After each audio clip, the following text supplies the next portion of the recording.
You're tuned in to Career Currency with Kareem Perez, a podcast for people who are interested in unlocking their potential and increasing their professional value. Here's your host, Kareem Perez. All right, welcome, guys. Welcome. Another episode of the Career Currency Podcast, the podcast for people who are interested in unlocking their potential and increasing their professional value. We bring you the best marketers, brand builders, entrepreneurs in the game who share their career advice on how to attract opportunities, make more money, and thrive in the digital economy. I'm your host, Kareem Perez, and today we have a special guest, my guy, my boy. We did events together. We served the people together. That's right. Executive Chef Romaine. Thank you so much for having me. Up, I appreciate it. I appreciate you having me Thanks here. for coming through, man. Listen, it stepped up. I love the set. I love what you're doing. So thank you so much for having me here today, man. Yeah, man. So, we worked together before, right? Yep. So we hustle and bustle and have events to entertain the people. Yeah, we did. Yeah, but we haven't really sat down to chop it up, really. No, we haven't. We chopped it up, strategy, business ideas, but I'm really excited to reconnect and have this conversation with you, man. Looking forward to it. So tell me, start me off with, kind of how it started versus how it's going. Yeah. Right? And what sparked your passion into cuisine and culinary experiences? By accident. Okay. I wanted to go to school for advertising marketing at OCAD. I was 18 coming out of high school, and really the game plan was try to find something that I really enjoy, but not necessarily as basic as cooking. I was cooking in from high school. I was in Montana's, running in Montana's when I was 18 years old. So I started young. I wanted some sneakers, so my dad told me at 14, hey, you want to go get your sneakers? Yeah, you got to get to work, young man. So I jumped out of the porch, needless to say, and I was working from when I was around 16, going to practice in the morning at 6:30. So it's been that lifestyle. I just looked around and found that this was something that I was good at. And in order to really be successful, you got to find something that you're good at and passionate about. There's going to be some long days, there's going to be some hard hours and some hard ambition to go along with it. So you got to have something that has passion alongside it. That way you can really be able to sustain yourself over the years. So food is where I found my passion at. It started young. I went to school early. I got to travel and cook as well. So not just being able to just cook in a kitchen, it's taken me all over the world. So nice. I really owe a lot of what I've gone through, my experiences to the career that I chose. And that's really how I got started. Now today looks a lot different. Dressed up a lot different. Right. I'm in sports and food now. If you told me when I was 18 years old if I'd ended up here, never would have guessed. But I've gone through hotels, I've gone through resorts, yacht clubs. I was a private chef for 2 to 3 years. I was a chef instructor for 3 years. So the journey's never linear. You're gonna take a left and turn every so often, but as long as you have kind of a goal in mind and somewhere you want to get to, eventually you get there. That's kind of how I see it, man. There's so much right there. It's like a whole palette right there. All the chapters in the book is going to be crazy. It's going to be good. So start with the places. Yes. Right? So tell me some of the spots that you went to and some of the things that you did while you were there. Got you. So I cooked in Toronto till I was around 20. And then I went to school and I was done school and I was looking around going, hey, do you want to be in a small fish in a big pond, or you want to be a big fish in a small pond? So I got up and I moved to Saskatchewan. Really? Yeah, Saskatchewan. Okay. Middle of nowhere. The first day I went there was minus 45. Wow. But for all the young chefs, all those young individuals looking to make an opportunity, sometimes you got to put yourself in an uncomfortable position. I still look in my career as that's one of my top 5 best moves that I ever made. I got a chance to be a leader in the kitchen really young. So I got up, left, and I got an opportunity to be an executive sous chef in a resort that was a Gulf resort. Oh, nice. Huge, nice, absolutely nice. huge operation. But if I had stayed here, I'd probably had to wait probably 4 to 5 years before I even got that opportunity. Right. So for me, it was, I took that risk and it really paid off. So Saskatchewan was the first stop. And after that, I just met people from around the world. I met people from New Zealand. I met people from Australia. I met people from Thailand. And I was like, hold on, where you guys? I got to see what's going on over there. So really, after a year and a half there, I got the bug. I got the travel bug. So I packed my bags and I went to Thailand for a year and a half. Okay. And that was really just an opportunity to be able to travel the world and just see a different light. I was in China for a couple months, just kind of muddling around. So when you're in these different spots, are you doing the food that they're used to, or are you bringing kind of like new flavor to that? So Saskatchewan, I brought a little Toronto and a little Jamaica and a little bit of where I come from to that. So I got a chance to really be able to bring who I am. I like to say who I am travels, nice. and I find good energy that way. But Thailand was just really absorbing a different culture I never met. I'm just a kid from Jamaica, right? So I remember telling some of my friends, "Hey, I'm going to Thailand."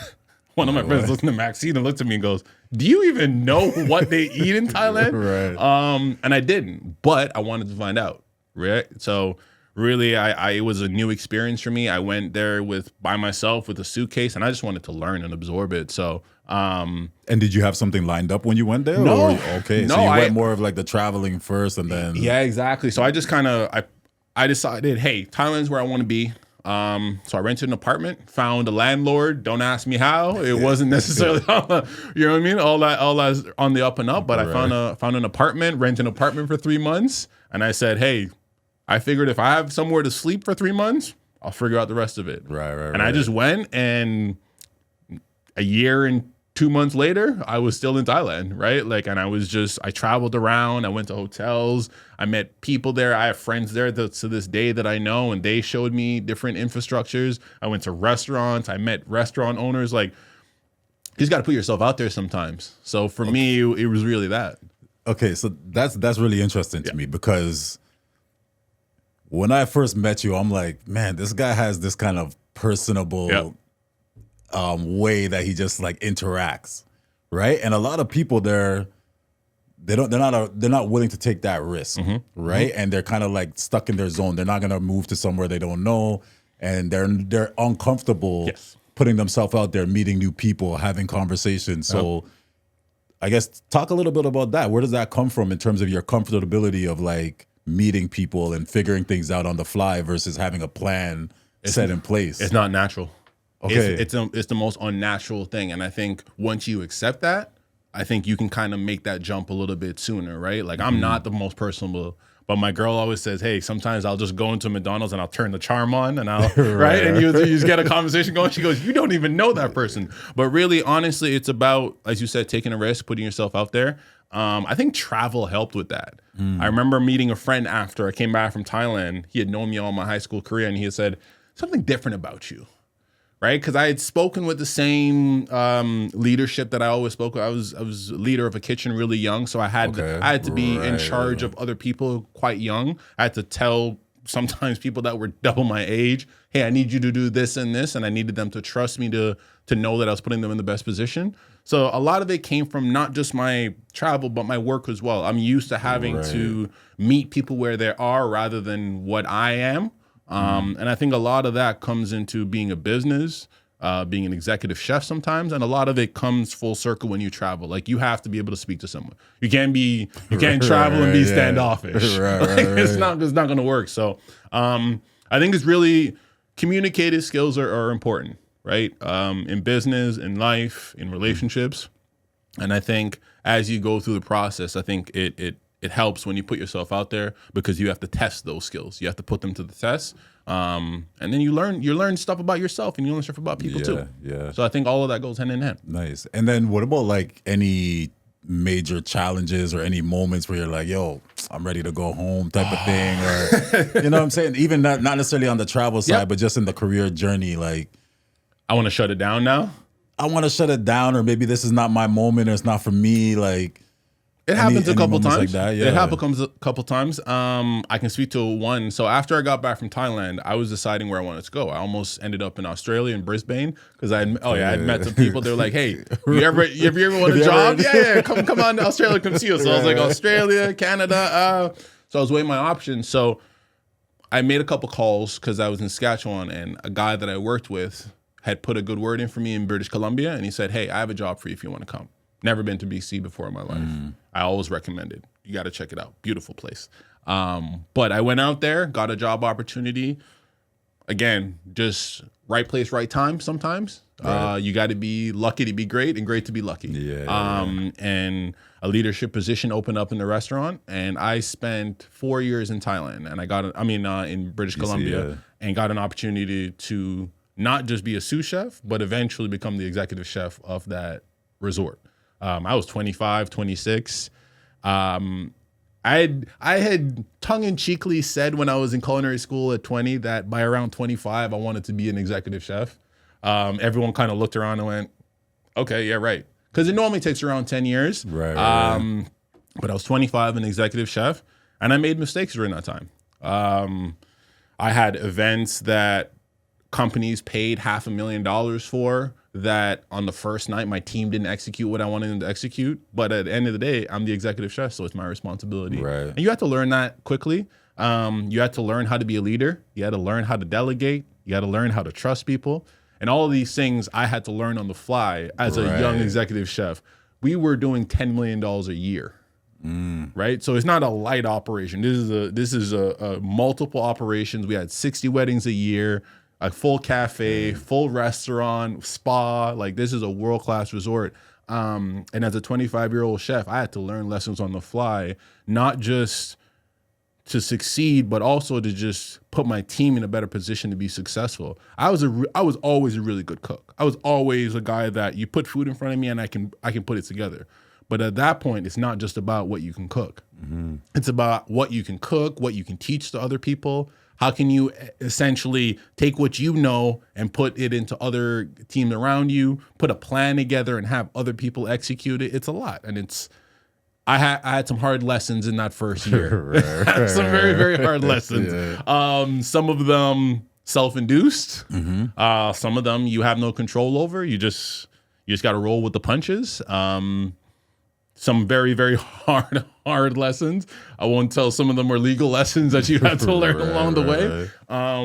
But no, they're all valuable lessons that at 35 years old, I met a 50-year-old chef the other day, and he goes, I don't know how you speak at 35 like you're 60 years old. And I said, I had a lot of experience along the way, and I messed up a lot of them, but I also had a lot of wins as well. So that's really, you got to be able to take the wins with it. And along the way, I've had a lot of losses. I have a rule that I tell my cooks: we don't have 2 bad days back to back. Okay. If you have 1 bad day, happens. If you have 2 bad days, that's a choice. Right. So I've always been a proponent of, once you have a bad day, figure out what happened and come back again and make sure it doesn't happen. Nice. And I just never, most of my career, I don't have 2 bad days back to back. And that's one of the things that I'm probably most proud of in my career. Nice, deep, man.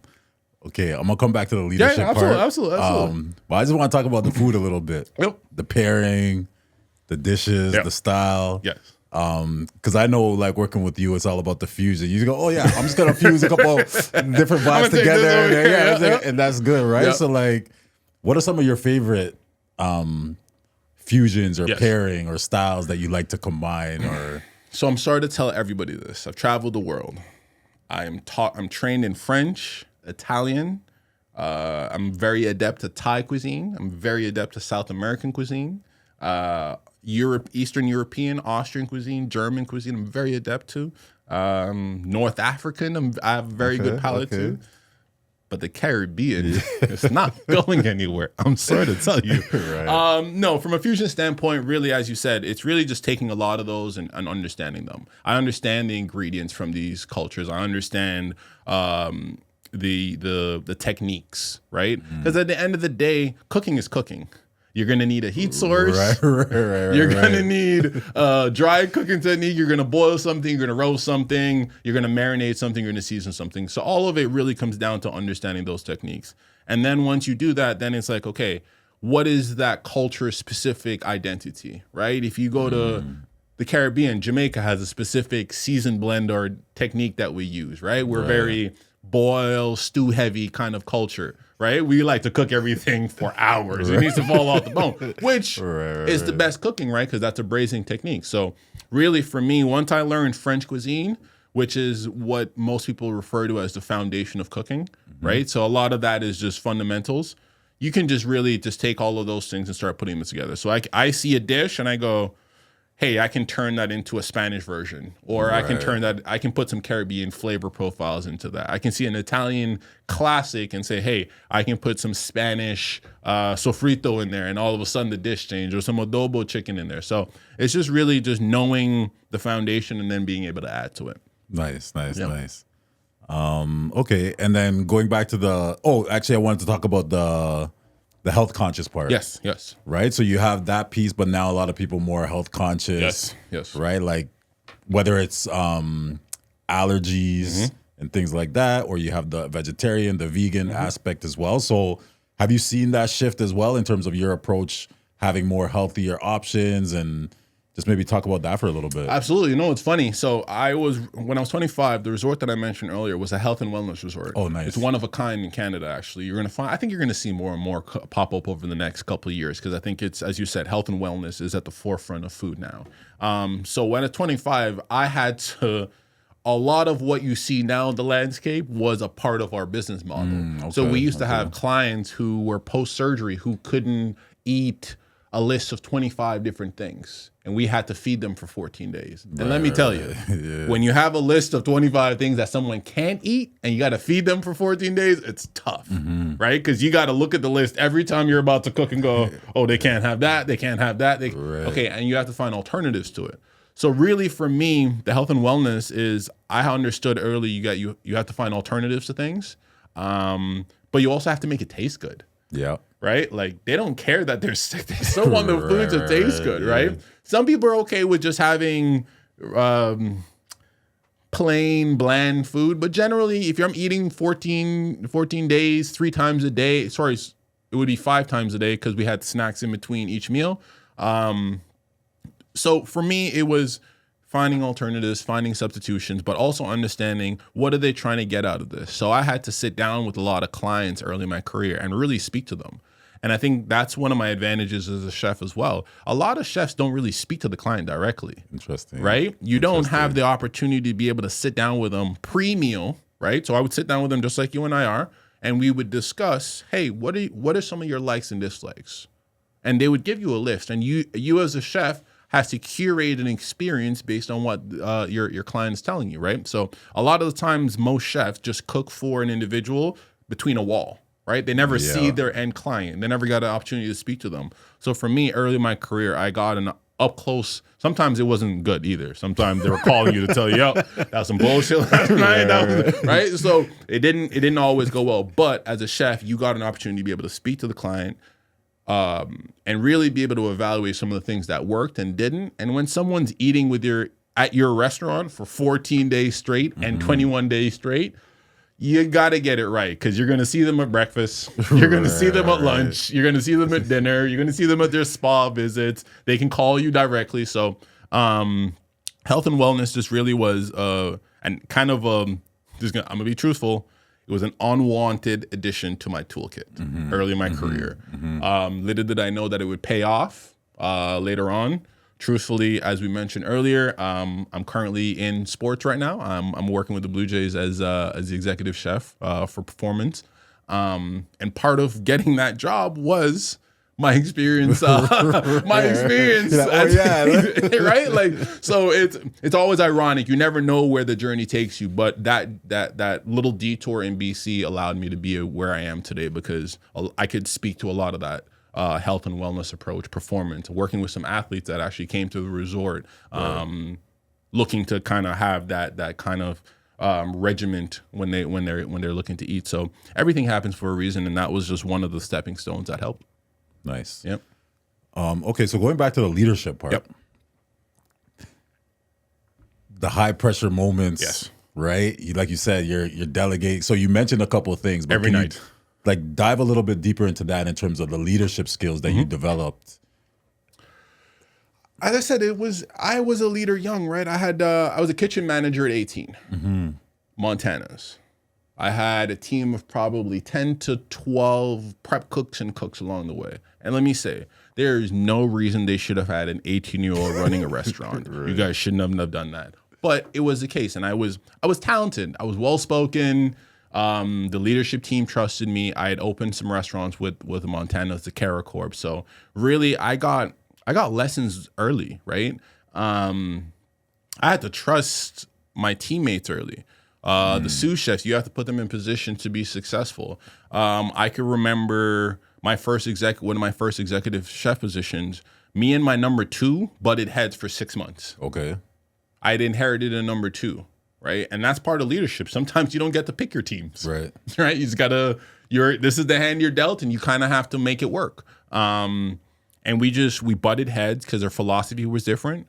Our approach to kitchen operations was different. Our training was different. He was a European chef. I was trained in Canada. Like, there was just so many vast differences between us. But one of my prouder moments was one day we just got into a yelling match in the middle of the kitchen, right? And I just realized, hey, we can't continue this. Mm-hmm. No matter what happens, this can't happen and continue to move like this. So I called him to Starbucks one day, and we sat down for an hour and a half, and we just had a difficult conversation. Mm-hmm. Hey, this is why I don't like you. This is what I don't like about it. This is what I don't like. This is what I do like, blah, blah, blah. And we had a difficult conversation for an hour and a half. And to me, having one of the major things about being a leader is being able to have difficult conversations. There's a lot of bells and whistles. There's delegation. There is leading by example. There's a lot of things that go into it. But being able to have a difficult conversation, to me, is integral to being a leader, because sometimes you're going to have a difficult conversation with your favorite employee. Mm-hmm. You're going to have the difficult conversation with someone who's been there for 20 years. Right. You're going to have the difficult conversation with someone who's seen as a rock star, right? So you don't want to ruffle too much feathers. You got to be able to get some discipline in your team and organization. So I would just say to anyone that wants to be a leader, you got to be able to look in the mirror, right? And maybe be able to hold yourself accountable along with the team. And you also have to be willing to be wrong, right? Like, I was wrong a couple times in those situations, right? And I had to go, okay, hey, I'm wrong. Yes, I'm the guy that's at the chair, but I'm wrong, and I got to figure out how to make this better, right? And going back to your team and having them say, hey, chef, this is what I think, right? So for me, I like to have round tables, right? So every team I've ever had, I let everybody get a voice. Right. So I always like to say, in the decision making is diplomacy, but when the decision needs to be made, it's a dictatorship. Right. So what that means is that during the decision making process, everybody gets to say, everybody gets a voice. You tell me what you think. You tell me what you think. You tell me what you think. But when the decision gets to be made, it's a dictatorship. I'm going to make the decision, and we're going to move forward. Now I'll let everyone get a voice. But at the end of the day, the decision has to be made by someone, and I'm always going to be aware the weight of the decision, whether it's good or bad. And that's, to me, something that's always paid dividends in my career as well. Wow. Okay. Yeah. So that's difficult conversations. That's a big one. Yeah, that's a big one. Absolutely. And I just love what you said between the story of you guys talked it out, because usually once you get past that difficult conversation, now you can move on and do better work. Yeah, I think we got better work done. We still didn't like each other. Right. Like, we still worked together for a year and a half and still didn't like each other. Like, we didn't go out for beers after, or it wasn't like a kumbaya thing, right? But we just understood, hey, if we're going to work together, these are some of the baselines. These are some of the things that we need to establish. And he heard some of the things I needed from him, and he needed certain things from me, and we delivered on that. And as long as we delivered on that, I thought we had a really good working relationship after that. So, like you said, it's difficult conversations, but you also have to come out of that conversation with some parameters set as well in order to be successful. Right. Yeah. I think it's also, too, like perspectives, right? Yeah. It's sometimes you don't see their perspective, and it kind of, like you said, you're not right necessarily. You could see where you might have been wrong, or take accountability for ways that, I can shift things a little bit different and learn self-awareness. Yep. Right. Absolutely. So yeah, that's dope. Absolutely. Okay. So talk about continuing on a leadership, mentorship, right? So as a leader, you have a lot of people looking up to you. You have a lot of people training. So have you had like a mentor that helped you when you were younger, and then vice versa? Have you helped others? So the truth is, I didn't have a mentor growing up, and do you wish you did? Yes and no, because I had to learn hard lessons by myself. Okay, right. And I think because of that, it kind of helped. Yeah, I made mistakes, but sometimes you also have to make the mistakes to grow a little bit. Yeah, so I think it was a double-edged sword. For me, actually, it's funny. After I came back home from BC, I ended up being a chef instructor. So for those who don't know, in our industry, you generally find chef instructors who are like 50, a little bit older in their career. So at 28, being a chef instructor was a weird dynamics, right? Because I'm the young guy. I had some people in my class that were older than I was, right? But with that came an opportunity for me to embark certain lessons to the next generation. So I almost became the guy that guys would come into, hey, chef, what do you think about this? Hey, what do you think about this job opportunity? Hey, chef, I'm about to do this dinner. What do you think about this menu?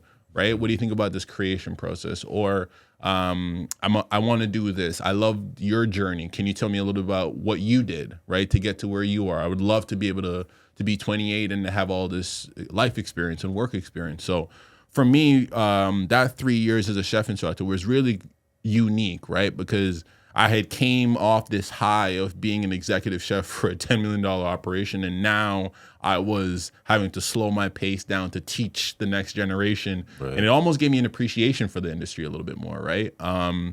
So really, for me, mentorship comes down to really information. Can I give them enough information? Can I put them in enough situation and scenarios where they can learn from it and maybe they'll see that scenario? Like my favorite thing in the world is where one of the guys that I cooked either texted me or called me and said, hey, chef, remember that thing we talked about? It happened and this is what I did, right? So it's really just trying to give them as much information as possible. I'm sure some of the mistakes that I made, I wouldn't have made if I had a mentor or someone to be able to call and say, hey, how do I handle this? But I like being able to be the guy that can give it to everyone. I'm at 35 right now. I'm still teaching. Like I'm an executive chef in a performance sports-based avenue, and I'm still teaching my team. I'm still teaching the people around me. I don't think mentorship ends. I think it's just about how you approach it. And I think I have a natural gift for it. If you ask my friends who knew me since I was 12 years old, they'll say that they can't believe that. But I wasn't the most patient individual as a young chef. So a lot of them are like, what? You're a what now? But no, I've calmed down in my old age. Yeah. But no, there is a unique joy that you get with helping the next generation of how to figure out certain things. So I enjoy it. It comes naturally to me. So I tell chefs, I have a guy right now who's a really close friend of mine. I actually taught him. He's now in Florida as a sous chef, and he's calling me because he's going through certain things. He has young cooks in the kitchen. Right. And he blew up on one of them the other day. And I said, hey, listen, if you are going to be a leader of other cooks, this is something you're going to have to be able to understand and do. And he was like, yeah, I know you're right. I don't want to hear the right thing. I said, listen, I've made the mistakes too. I promise. Right? I've done these things. Right. So, it's been fun. It's been fun to realize that I can help other cooks become a better version of themselves. Dope, man. Dope. Yeah. Okay, shifting. Yes. Sports. Yes. Right. What sports do you play growing up? I played basketball, football, soccer, and I worked out very closely with the volleyball and wrestling teams. So I was part of the coaching staff. I traveled with wrestling for a while. I love the discipline of wrestlers and just kind of the work ethic that they put in. So a lot of sports. Are you a wrestling fan? Hulk Hogan? The WWF, not the WWE. They took it a little crazy. No, but I actually like professional wrestling, right? Like that to me is like Olympic style wrestling. Right. The point scoring. I actually did the point scoring, so I know how to score wrestling. Yeah. The major ones were soccer, basketball, and football. Played football for 6 years. Basketball was probably another 6 years as well. I played soccer since I was in Jamaica, so that's just been like a lifetime thing. So cool. So let's talk about like the athlete, right? And food as fuel. Yes. And what's your approach to nutrition in terms of athletics? What do you think is necessary, and what do you think is missing from today's athlete in terms of fueling their body? I don't know if we have enough time to discuss all of it. I'd say this. I would say that in the last 2 years in working with the Blue Jays, I've just absorbing as much information as I can in that building has been unique. Speaking to some of the athletes, speaking to the dietitians and nutrition. We have an entire performance department in that building, right? The Blue Jays, the players themselves have around 20 individuals that are dedicated to helping them perform through nutrition, through sleep, through all the different ways that you can help for performance. So I would say this, as someone who's played all those sports, as someone who took their offensive line out every game to McDonald's for pancakes before game day, I'm ashamed of myself. I look back at some of the days of game days of what we ate. We had Chinese food a couple of times at lunch. No, I think young athletes are not getting the information they need. I don't think they're getting the support that they need in order to perform at the level that they need to. I don't think it's anyone's fault. I think it's the way the system is developed. Like, our department is a multi-million-dollar department, right? I don't expect every school, every city team, every infrastructure to be able to have this. But what I do know is that in order for the athletes to be able, in order for us to see more athletes make it to the next level, nutrition has to be a part of the game plan. It has to. Performance comes down to probably 5 different things, and I would bet to say that the top 3, nutrition is in that top 3. What you're eating before a game is going to matter. What you're eating or taking into your body during the game is going to matter, and for sure, what you're eating after is recovery is going to matter. Those are just 3 phases in performance that we can talk about. We can talk about what you eat in the off season. We can talk about what you're eating when you're working out. We can talk about all those things. But if we just talk about those 3 facets as a whole, that to me is a starting point. So when we can get young athletes to start saying, hey, I have a game in 2 hours. What am I going to put into my body now? Hey, I have a tournament day. I have 4 games in the next 2 days. Right? I have two games in the morning, and then one game at night, and then another one in the morning. What am I going to eat after the first game? What am I going to eat to replenish my energy? What am I going to eat to sustain my energy throughout that? And I don't think those conversations are being had. So for me, one of the new journeys that I'm going to be on for the next couple of years is really just education. I think sports and food needs a full-fledged educational attack. And I think chefs like myself who come from a health and wellness background, who, God willing, by the end of this year, I will have a certification in sports nutrition directly. Because to me, adding information and adding education to my portfolio is going to help the next athlete that I get to speak to. So I just want them to have the education. I think there's so much stuff to be done. We can talk about the money. We can talk about the team involvement. There's so much things to be discussed. I would just say that it starts with education. And I'm hoping that in the next couple of years, we'll see young athletes get the information that they need, because I think that's really going to be where their next frontier or approach is for success. Very good. Thank you. Absolutely. In the off season or when you're injured, is food even more important?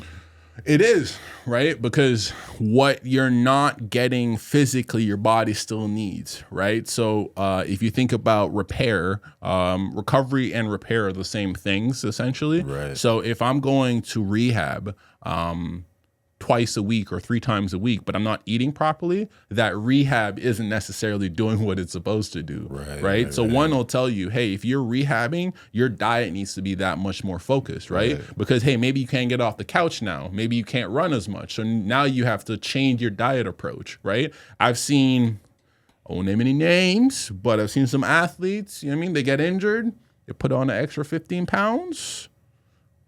When they come back, they get injured because that weight that they were carrying around before, they're not used to. Right. So it's something that you have to kind of consider just in regards to it. So I think in all facets, right, as I said, when you're injured, off season, hey, I'm not training as much as I used to, but hey, how am I going to eat in the off season to make me ready for in season, right? I think we were chopping it up earlier, right? And we were saying, hey, these young athletes, it is not like when you and I were in sports. This is serious big business now, right? Like these guys they're more skilled, they're more talented, the programs are better, there's more outside influence into sports. So I think that these kids are under so much more pressure now to perform at such a younger age that the fact that we're not involving nutrition into that whole, hey, you have to perform at a higher level now is doing a complete disservice to them. So I think that there's going to be a change, and I'm hoping to be able to help with that change. That's dope. Yeah. What does the emotional aspect come in? Because I like, for example, when you're injured, right? You're like, now you're like, you can't play your sport. You're down. So when you go to eat, you're that comfort eating, and things like that. So have you ever, to binge a little bit? Yeah. So have you explored that side of like the emotional aspect of eating and the mental of it? I think there's always a mental component to eating, right? Because I think if you're eating for sadness, or you're just eating because you're bored, or you're right, like there's or eating for sustenance, right? There's a variety of different things, right? Like I'm a bad eater because I'm what's called a busy eater. Right. So I don't eat full meals. Right. It's hey, let me grab this. Right. So I think there's different mental approaches. My girl will say, hey, you're never too busy to eat. But I actually mentally feel, and my brain has told my body, hey, you're too busy to eat. So I don't even get hungry. Right. Even when I should have been eating. Right. So I think there's a mental component to it all. I think when you're injured, I think there should be an extra added component from a mental standpoint. Hey, mental check-ins, whether you have a coach that you're speaking to, whether you have a teammate that you normally associate with, I think having a mental approach to your recovery program, I think is important, because I think if you don't, I think oftentimes you see it kind of leach out in different ways. That's not necessarily productive. And food is definitely one of the places where, hey, I'm bored. Let me go binge before you know it. It would have to be the biggest almost, no? For sure. Because, again, once you start taking stuff in that's not necessarily part of your diet or good for you, it's hard to recover, right? You're taking your recovery, probably setting it back a couple months, right, as you go along. So it's definitely part of a good recovery plan, having a good meal plan to say, hey, I'm trying to get back in 6 months.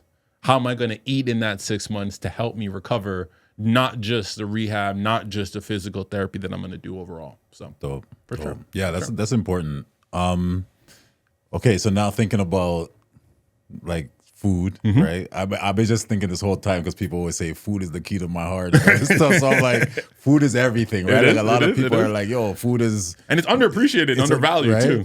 Yep. But I'm thinking about the industry, and I'm thinking about meal services like HelloFresh and these ready-made things. You also have your deliveries, right? Your Uber Eats and your DoorDash. So as someone who's been in the industry for so long, you've seen this kind of shift, right? So I guess talk about that. Like, how are you seeing like the future of food and the experience of food, even the events, right? Like we've done events and people are like, it's different. The food was nice. So how are you seeing the shift of the industry and things changing? It's tough, right? Because I'll start by saying this. One of the thing about business and food is that the margins are really small, right? It's one of the smallest margins across the board for industries. So your average business will take a net profit of 20%.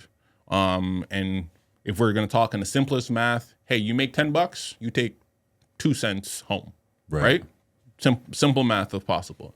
When you look at food, we have a net profitability sometimes of say 3%. Really? Right? Like it'll break down to the average restaurant right now is making 3 to 8% net profitability.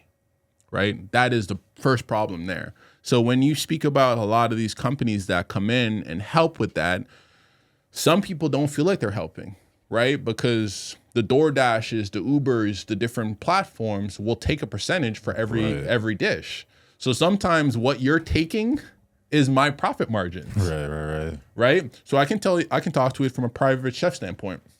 When I just started to be a private chef, I would say probably 2018, 2019, I didn't have a clientele. I didn't have a market, so I used a third-party company. Right. It's essentially the Uber of private chefs, right? I won't name names because they didn't pay us for no ad dollars, so we don't give them that kind of shine. But I would go on these platforms, and they're a middleman marketplace, right? So essentially, as a private chef, someone would be looking for a private chef. They would enter what they're looking for, and as a private chef, I would bid on that dinner, right? Okay. So did that for a couple of years, but those companies were taking 18% off the top. Right. So if you're taking 18% off the top, I'm already working from behind. So I would say that in our industry is really just about trying to use these programs and use these new technology to offset some of our cost. Right.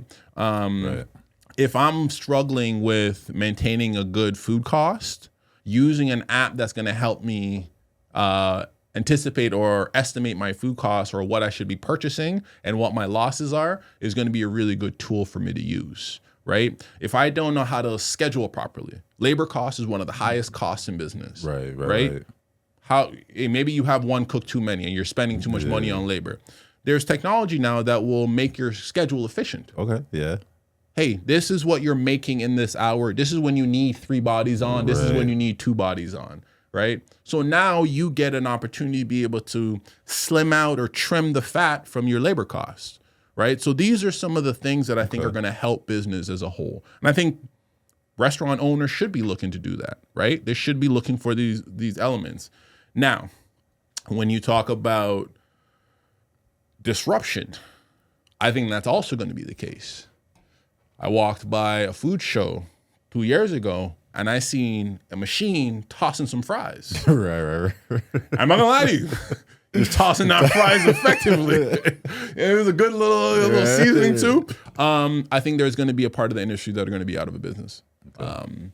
There are now machines that can make your pizza. There are machines now that can portion your cheese, portion your sauces. We used to have prep cooks for that. Right. We used to have a young cook that we would pay minimum wage to do that. So now you're essentially removing that opportunity for an individual to work that, and I'm going to invest in a machine. Now, the business of that is, hey, one of those machines will replace 2 people. Right? And most businesses at the top tier echelon, so the top 10% of businesses in the food industry are going to take that deal every step of the way, every time, right? Because you're inefficient. That's not. Well, especially if you have multiple locations. Exactly, right? Like if I have 20 locations, right? I don't want to have to worry about hiring. Take it from someone who has to hire every year. It's one of the most difficult things to do, right? It's a guessing game, right? So I think technology will disrupt that space, right? We're going to cut the fluff off some of that back end labor that we don't necessarily want, right? When you think about just different things in our industry, when you look at reviews, right? I used to have to read 345 reviews every month. It was depressing. It was depressing because you had to just read comments from guests. Some of them were really nice. Some of them weren't, right? And you had to read through and figure out, okay, which one are important? Which one should we focus on? Which one should we adjust our business and practices to make sure it fits? There are AIs to do that now. Right. Give them the reviews. Give them the reviews. Type in keywords that you want it to highlight. Type in trends and the AI will pop it back to you and say, "Hey, these are the keywords. We found this. This is what you should focus on." Menu engineering, right? You can put your menus into AI now. So if I'm creating menus, right, and as a chef, sometimes chefs do new menus twice a year, right? I was changing my menu 5 times a year. Right, every season I tried to make adjustments. Right. I would say it was a 2-month process because I'm trying things out. Hey, what's going to work? I'm doing live testing, so I'm getting sample groups. Hey, taste this. Let me see what you think. There are AIs to do that now. Hey, here's 50 menu items. Run it across different spectrum and demographic and tell me which one you think will be more successful. Right. The AI will spit it back out. Hey, these 15 items from your 50 list will be the most effective, and this is why. Right? So those are some of the ways that as chefs we can optimize. Do I ever think AI is going to replace the creativity? I seen an AI do art the other day. Like what kind of art? It was just sketching. Okay, sketching. Digitized, but I think it was art nonetheless. I think there's an artistry that we do.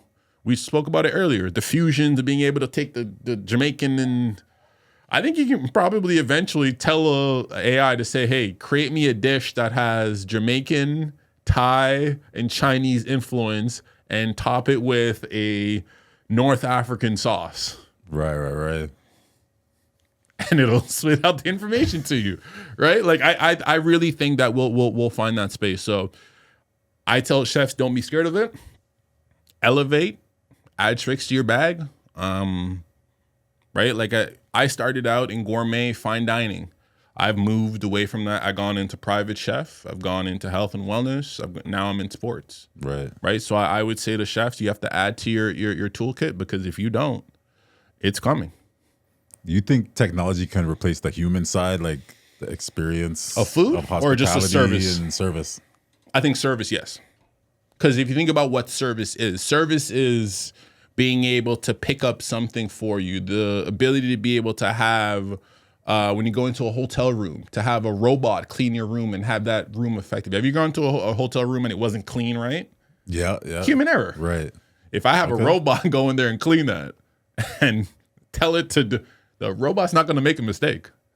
If it makes a mistake, it's going back to the tech office. Right. So I would say there are definitely specific service points that a robot's going to be able to, I wouldn't even say just a robot, an AI system is going to be able to guess that we, not only say guess, because it's going to use basic data and information, but it's going to say, hey, Kareem is someone who likes this. Right? We've studied your patterns. We've seen Kareem likes this. We're going to provide, hey, Kareem likes a drink every time he comes in the house after basketball practice. Right. So at the door when you walk in, there's going to be a cup there with a cold thing of ice, and your AI is going to be able to pick up patterns that you like that element. So I think there's definitely some service element, but I think there's certain things that it won't be able to replace. Not yet, at least. Right. But eventually I think it will be.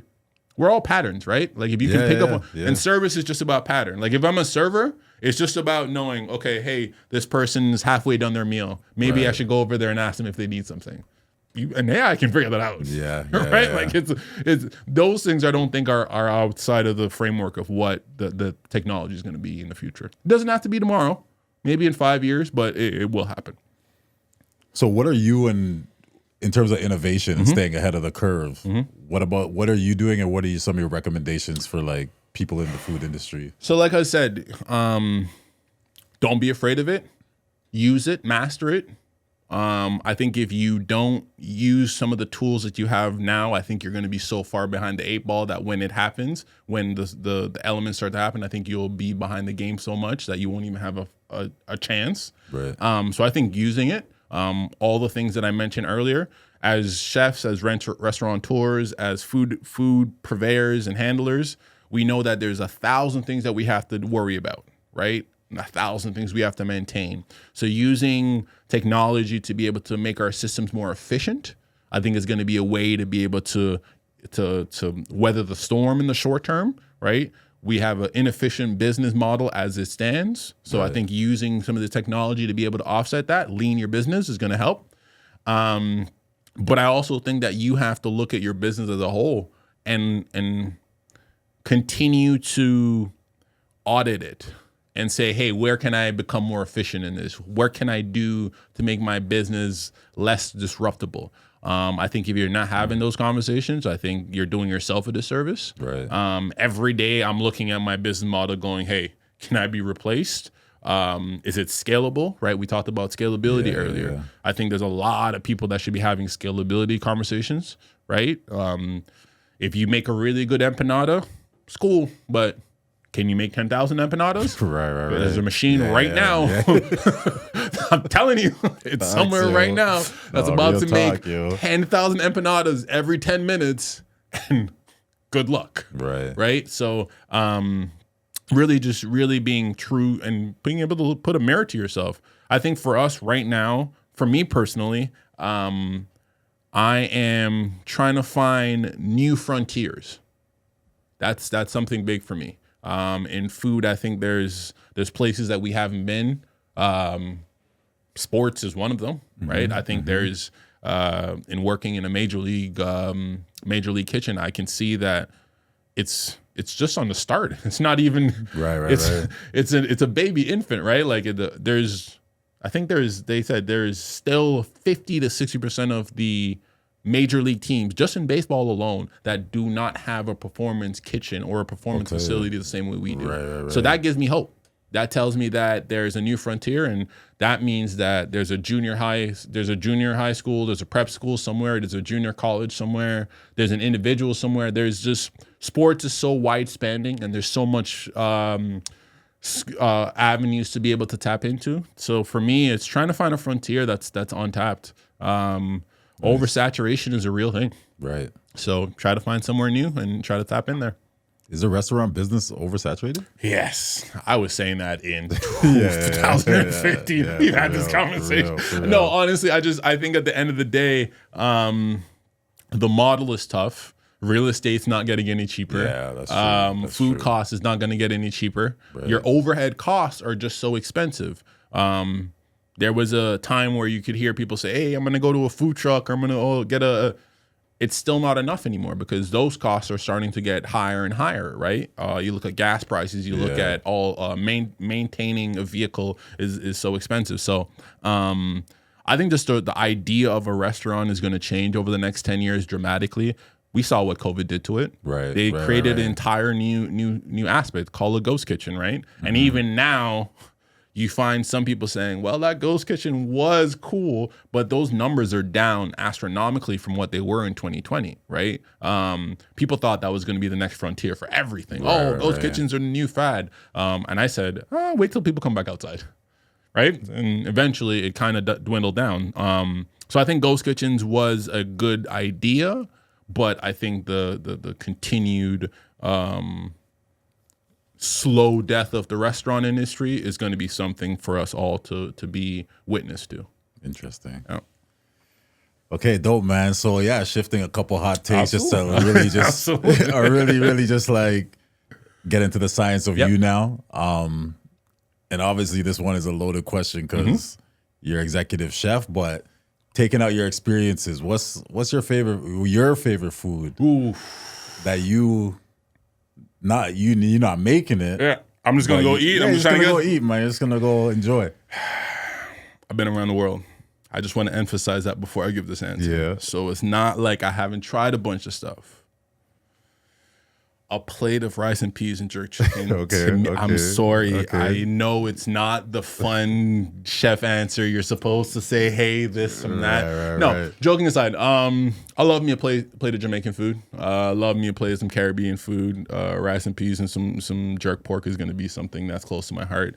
But I love Japanese food. I love Japanese cuisine. I love their preparation, their tidiness of it. Okay, it's a very clean cuisine, yeah, so I love what they do with that. Thai food is very close to my heart. I met a bunch of Thai people, so every time I have a good pad Thai, I almost remember this old Thai lady that cried when I left on my shoulder. So I love Thai food, so I'm always going to try to find me a nice little Thai place in a corner somewhere. I moved to Parkdale, so in Toronto recently, so I'm having a lot of fun just kind of exploring the different avenue. I will try everything. Like I'll have an Indian night, I'll have a Mexican night, I'll have a sushi night. But if someone said, hey, you got to go to an island and you got to bring a chef with you, and he only know how to cook one thing, you better know how to get me a nice rice and peas with some jerk chicken. That's all. That's it. Dope. Yeah, no. Okay, and then the next one is you've been a lot of places, like you said. So favorite place to travel? It's tough. Thailand was like a spiritual experience for me. Nice. Right? So like I've been South America, I've been all over the Caribbean. Unfortunately, not to Europe yet. I told myself I wanted to fall in love before I went to Europe. Europe is like a place of like old and love to me, so I just really want to I want to explore that with my better half. But Thailand to me, between the food, it's very tropical, so like it reminded me a lot of Jamaica. There were places there that had water that looked like Kool-Aid, like you could see to the bottom of the water, like you look. So to me, between the island feel, what it was, the people there, some of the kindest people you ever meet in the world. Just really honest, like they don't have a lot, but they're just very appreciative. And it just taught me a lot about myself. I was 25 when I went there, and I came back at 26. And I felt like it gave me a lot of tools to just be this version of myself. So Thailand will always hold a special place in my heart. But I'm looking to put some stamps in my passport this year. So please stay tuned. Well, when you're ready to hit Barcelona, let me know, man, because that's my spot, yo. That's my spot. I'm trying to go to the Bernabeu. Yeah, I'm trying to go to the Bernabeu. Okay. Favorite app? Ooh. Eat Fuel. Wait on it. December launch. We got it coming. Fuck that. Eat Fuel. Now we're working on an app right now. Just in regards to being able to deliver a lot of the sports and food intake information that we discussed. I think time is the biggest asset to a lot of these athletes. There got to be a lot of places in a lot of different ways. So for us, we're trying to create an app that allows us to be able to be there with them even when we're not with them. So if they're looking for information, if they're looking for, details, if I want to scan this product and get an idea of what's in it and what I always... So I tell my girl now, when you go to the grocery store, you're looking at that label. If you can't say the first 3 ingredients, if you can't say the words, put it down. Yeah. Right. If you can't pronounce whatever those words are, put it down. So we're trying to encompass a lot of that into the app itself.